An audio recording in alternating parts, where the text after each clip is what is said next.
गधा रहा गधा ही। एक जंगल में एक शेर रहता था। गीदड़ उसका सेवक था। जोड़ी अच्छी थी।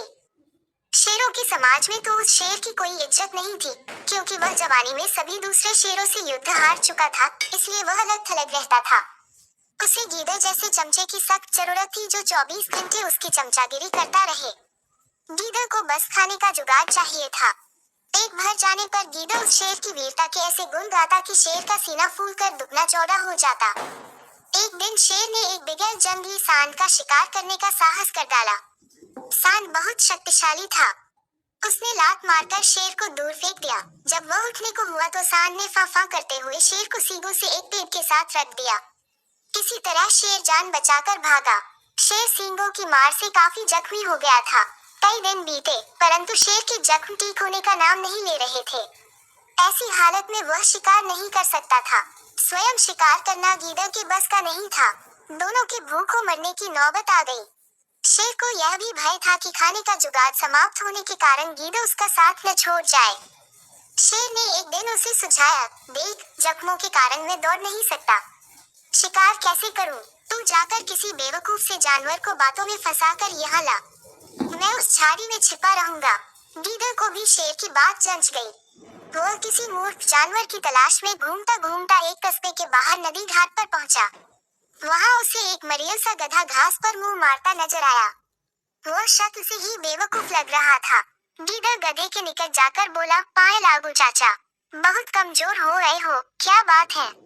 गधे ने अपना दुखा रोया, क्या बताऊं भाई, जिस धोबी का मैं गधा हूँ वह बहुत क्रूर है।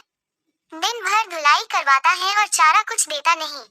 गीदड़ ने उसे नेता दिया, चाचा मेरे साथ जंगल चलो न, वहाँ बहुत हरी हरी घास है। खूब चरना, तुम्हारी सेहत बन जाएगी। गधे ने कान फफड़ाए, राम राम, मैं जंगल में कैसे रहूंगा?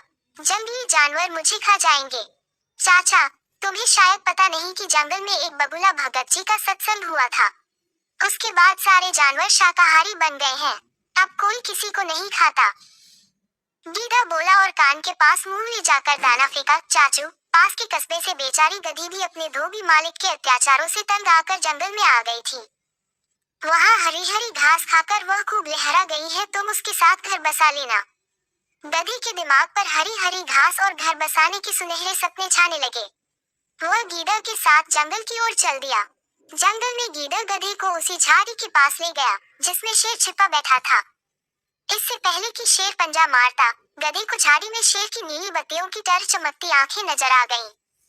वो डरकर उछला, गधा भागा और भागता ही गया। शेर बुझे स्वर में गीदड़ से बोला, भाई, इस बार मैं तैयार नहीं था, तुम उसे दोबारा लाओ, इस बार गलती नहीं होगी। गीदड़ दोबारा उस गधे की तलाश में कस्बे में पहुंचा।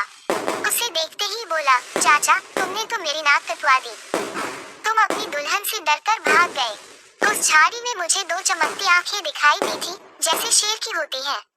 मैं भागता न तो क्या करता? गधे ने शिकायत की। गीदड़ झूठ मूठ माथा पीट कर बोला, चाचा ओ चाचा, तुम भी मेरे मूर्ख हो। उस झाड़ी में तुम्हारी दुल्हन थी। जाने कितने जन्मों से वह तुम्हारी राह देख रही थी। तुम्हें देखकर उसकी आंखें चमक उठी तो तुमने उसे शेर समझ लिया। गधा बहुत लज्जित हुआ। गीदड़ की चाल भरी बातें ही ऐसी थी। गधा फिर उसके साथ चल पड़ा। जंगल में झाड़ी के पास पहुंचते ही शेर ने नुकीले पंजों से उसे मार गिराया। इस प्रकार शेर व गीदड़ का भोजन जुटा। सीखा, दूसरों की चिकनी चुपड़ी बातों में आने की मूर्खता कभी नहीं करनी चाहिए।